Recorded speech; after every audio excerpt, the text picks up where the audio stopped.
حضور نبی کریم صلی اللہ علیہ وسلم کا طائف کا سفر بھی بڑی داستان رکھتا ہے، بڑی ہی دردناک اور المناک نبی کریم صلی اللہ علیہ وسلم کی داستان ہے طائف کے سفر کی۔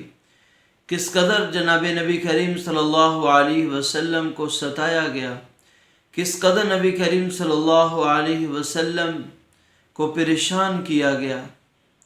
جناب ابو طالب کی وفات کے بعد نبی کریم صلی اللہ علیہ وسلم پر مصائب کے پہاڑ ٹوٹ پڑے۔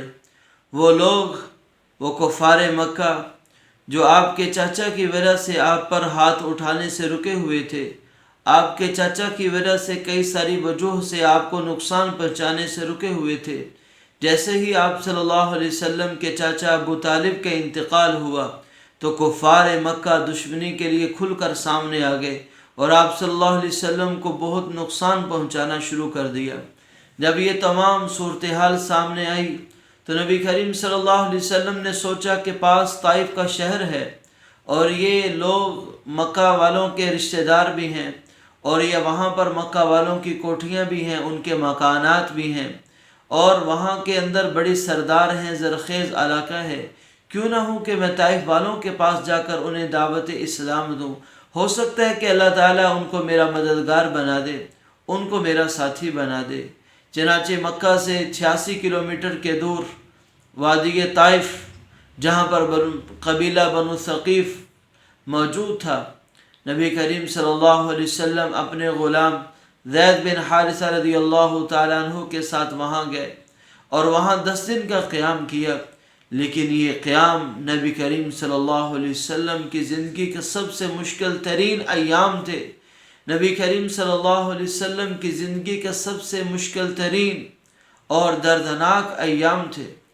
ایک دفعہ عائشہ رضی اللہ تعالیٰ عنہ نے کہا، یا رسول اللہ صلی اللہ علیہ وسلم، غزوہ احد کے اندر آپ کو اتنی تکالیف کا سامنا کرنا پڑا۔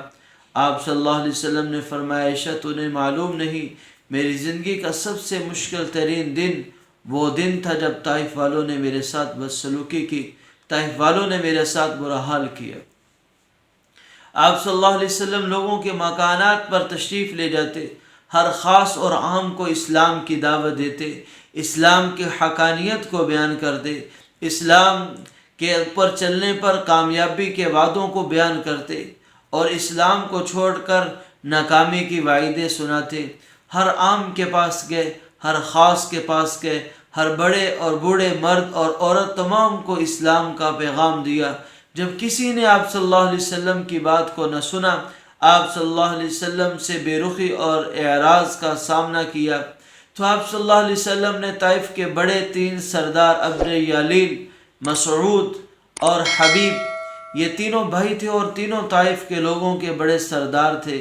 آپ علیہ الصلوۃ والسلام نے سوچا کہ کیوں نہ ہو کہ ان طائف کے سرداروں کے پاس جا کر انہیں اسلام کی دعوت دی جائے، لیکن وہ لوگ اسلام کی ہدایت سے محروم تھے۔ نبی کریم صلی اللہ علیہ وسلم نے ایک سے بات کی تو سن کر آپ صلی اللہ علیہ وسلم کی گستاخی اور بے ادبی پر اتر آیا، کہنے لگا کہ اگر اللہ نے تجھے نبی بنا کر بھیجا ہے تو اللہ نے بیت اللہ کی توہین کر دی۔ دوسرے سے بات کی، اس نے کہا کہ آپ کو ہی اللہ نے نبی بنا کر بھیجنا تھا، اللہ کو آپ کے علاوہ کوئی نبی نہ ملا۔ تیسرے سے بات کی، کہنے لگا کہ میں آپ سے بات ہی نہیں کرتا، میں آپ سے بات ہی کرنا پسند نہیں کرتا، اگر واقعی ہی آپ نبی ہیں تو نبی سے بحث مباحثہ کرنے کی ضرورت نہیں، اور اگر آپ جھوٹے ہیں تو جھوٹوں سے میں بات نہیں کرتا۔ اب آپ صلی اللہ علیہ وسلم مایوس ہو چکے، پریشان دل کے ساتھ وہاں طائف سے نکلنا چاہتے تھے، لیکن قوم والوں نے آپ صلی اللہ علیہ وسلم کو ستانے، آپ کو اذیت پہنچانے کا پلان بنا رکھا تھا۔ آپ کو تکالیف دینے کے لیے انہوں نے طائف کے گلیوں کے دونوں کناروں پر اوباش لڑکوں کو کھڑا کر دیا جن کے ہاتھوں میں پتھر تھے۔ نبی کریم صلی اللہ علیہ وسلم جب طائف کے بازاروں سے نکلنے لگے، ان لڑکوں نے، اس طائف والوں نے آپ صلی اللہ علیہ وسلم پر دونوں اطراف سے پتھر پھینکنا شروع کر دیے۔ جناب نبی کریم صلی اللہ علیہ وسلم 2 جہانوں کے سردار ہیں، سر سے لے کر پاؤں تک پتھروں کی بارش ہو رہی ہے۔ نبی کریم صلی اللہ علیہ وسلم کے گھٹنے مبارک، آپ کے پاؤں مبارک زخمی ہو گئے۔ پتھر نوکیلی چیز تو ہوا نہیں کرتی، پہلے گوشت پھٹتا ہے پھر خون نکلتا ہے، اس قدر ظالموں نے مارا۔ آپ صلی اللہ علیہ وسلم کے جسم سے خون رسنا شروع ہوا، اور وہ خون نکلنے سے آپ کے پاؤں مبارک جوتی کے تلوے کے ساتھ چمڑ چکے تھے، جم چکا تھا وہ خون۔ آپ صلی اللہ علیہ وسلم نے ڈال ہو کر بیٹھتے، وہ بدمعاش اور بدبخت نبی کریم صلی اللہ علیہ وسلم کی بغلوں میں ہاتھ ڈال کر پھر کھڑا کرتے، پھر پتھر مارتے۔ چنانچہ ایسے ہی کرتے کرتے جب نبی کریم صلی اللہ علیہ وسلم بے باس ہو گئے اور زخموں سے چور چور ہو گئے، خون نکلنے کی وجہ سے کافی کمزور پڑ گئے، تو آپ کے غلام زید بن حارثہ، جو پہلے سے آپ صلی اللہ علیہ وسلم کا دفاع کر رہے ہیں، کبھی دائیں سے کبھی بائیں سے، کبھی آگے سے کبھی پیچھے سے، ان کا سر مبارک بھی لہو لہان ہو گیا، زخمی ہو گیا۔ انہوں نے جلدی سے نبی کریم صلی اللہ علیہ وسلم کو کندھے پر اٹھایا اور تیزی کے ساتھ بھاگے، اور آگے دیکھا تو باغ ہے، اس باغ کی ایک انگوروں کی بیل کے نیچے آپ صلی اللہ علیہ وسلم کو لٹایا، لیکن آپ صلی اللہ علیہ وسلم کو معلوم نہیں یہ باغ کس کا۔ جب دیکھا تو یہ عتبہ بن ربیعہ کا باغ تھا۔ کون عتبہ بن ربیعہ؟ جس کے ہاتھ میں غزوہ بدر والے دن کفار کی طرف سے جھنڈا تھا، جو کفار کی فوج کا چیف تھا۔ اس کے باغ میں، سب سے بڑے جانی دشمن کے باغ میں پناہ لی۔ عتبہ نے جب آپ صلی اللہ علیہ وسلم کی حالت کو دیکھا، ایک خاندانی خون، رشتہ داری کا خون جوش میں آیا، رو کر کہنے لگا محمد صلی اللہ علیہ وسلم کے ساتھ یہ کیا کر دیا، اور اپنے ہاتھ سے انگور توڑے اور پھر پلیٹ کے اندر سجا کر اپنے غلام کو بھیجا، جاؤ جا کر محمد صلی اللہ علیہ وسلم کو کہو تمہیں رشتہ داری کا واسطہ، تمہیں رشتہ داری کا واسطہ، تم میرے انگوروں کو قبول کر لو۔ جس نبی کے جان کے دشمن اس نبی کی تکالیف کو دیکھ کر پس گئے، ان کا دل نرم ہو گیا، ان کا دل نرم ہو گیا، موم ہو گیا۔ جس نبی کے زخموں کو دیکھ کر اس نبی کے دشمن بھی پس جائیں، اس نبی کی امت نے اس نبی کے دین کا ساتھ کیا کر دیا، اس نبی کی امت نے اس نبی کے لائے ہوئے دین کا کیا خیال کیا، اس نبی کی امت نے اس نبی کے ساتھ کیا وفاداری کی، کیا رحمت کا سلوک کیا، کیا آنسوؤں کی لاج رکھی، کیا زخموں کا بدلہ دیا کہ غیر مسلم کا دل پسے، امت کہے جھوٹ بولیں تو گزارا نہیں، جھوٹ نہ بولیں تو گزارا نہیں، سود نہ کھائیں تو گزارا نہیں، فراڈ نہ کریں تو گزارا نہیں، رشوت نہ لیں تو گزارا نہیں، کہاں سے لائیں گے اس نبی کی وہ دردناک طائف کی زندگی، اور نبی کا لہو لہان ہونا، اور نبی صلی اللہ علیہ وسلم کا پریشان ہونا۔ وہ غلام جس کا نام عداس تھا، وہ آیا، نبی کریم صلی اللہ علیہ وسلم کو انگور پیش کیے، آپ نے یوں انگور اٹھائے اور بسم اللہ پڑھ کر کھانے چاہے، تو غلام کہنے لگا یہ بسم اللہ کا تصور تو یہاں نہیں ہے، آپ بسم اللہ کیوں پڑھ رہے ہیں؟ آپ صلی اللہ علیہ وسلم نے کہا کہ تم کہاں کے ہو؟ کہا نینوے کا۔ کہا وہ میرے بھائی یونس اس کے شہر کے ہو؟ کہا جیسے وہ رسول تھے میں بھی ویسا ہی رسول ہوں، اللہ نے مجھے لوگوں کی ہدایت کے لیے بھیجا ہے۔ تو وہ عداس وہیں اسلام قبول کر لیا، اور آپ صلی اللہ علیہ وسلم کے ہاتھ پاؤں چومنے لگا، اور آپ صلی اللہ علیہ وسلم جب تھوڑی سی آپ صلی اللہ علیہ وسلم نے اپنی طبیعت کو سنبھالا تو اللہ رب العزت کے سامنے فریاد رس ہوئے، اللہ رب العزت سے شکوہ کرنے لگے، زبان حال سے کہہ رہے ہوں گے یا اللہ آج میں آپ کے سامنے شکوہ کرتا ہوں، آج میں آپ کے سامنے اپنی بے بسی کا اظہار کرتا ہوں۔ تو آپ صلی اللہ علیہ وسلم نے یوں ہاتھوں کو اٹھایا اور لب کھولے، اللہم الیک اشکو ضعف قوتی وقلت حیلتی وہوانی علی الناس الى من تکلنی الى عدو بعید یتجہمنی ام الى صدیق قریب ملکته امری ان لم تکن غضبانا علی فلا ابالی ان عافیتک اوسع لی اعوذ بنور وجهك الذي اشرقت له الظلمات وصلها عليه امر الدنيا والآخرة ان ينزل بي غضبك أو يحل بي سخطك لك عتبى حتى ترضى ولا حول ولا قوة إلا بالله. اے میرے رب، یا ارحم الراحمین، انت ارحم الراحمین، انت رب المستضعفین. اے میرے رب، میں آپ کے سامنے اپنی بے بسی، اپنی کمزوری، اپنی لچارگی کا اظہار کرتا ہوں. میرے پاس تو اسباب نہیں.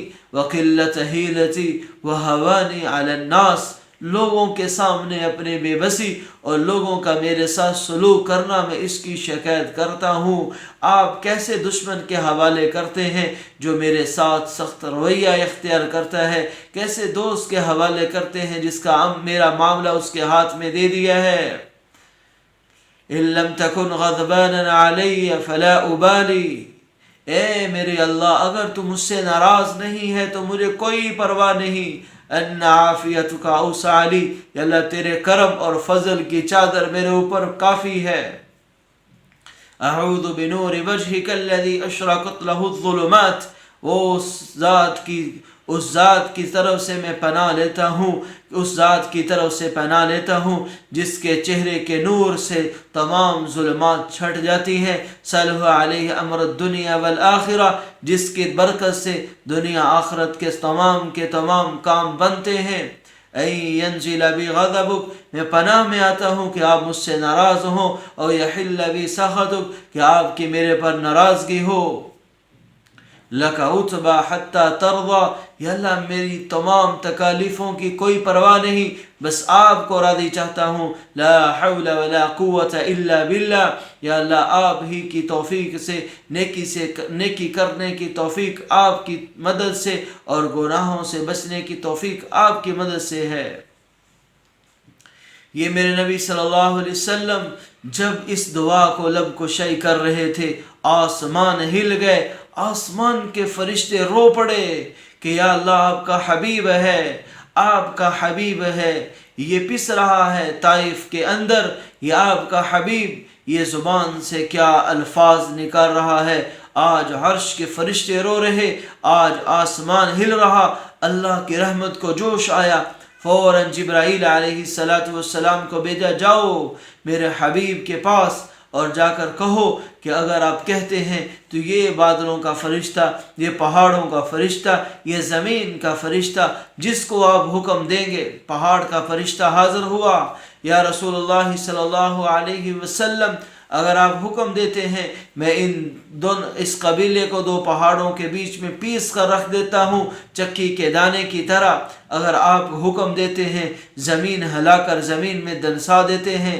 لیکن نبی و رحمہ ہے، ان کے صبر کا امتحان، ان کی صبر کا امتحان، ان کے وسعت صدر کا امتحان، وسعت ظرفی کا امتحان، تحمل اور بردباری کا امتحان ہے.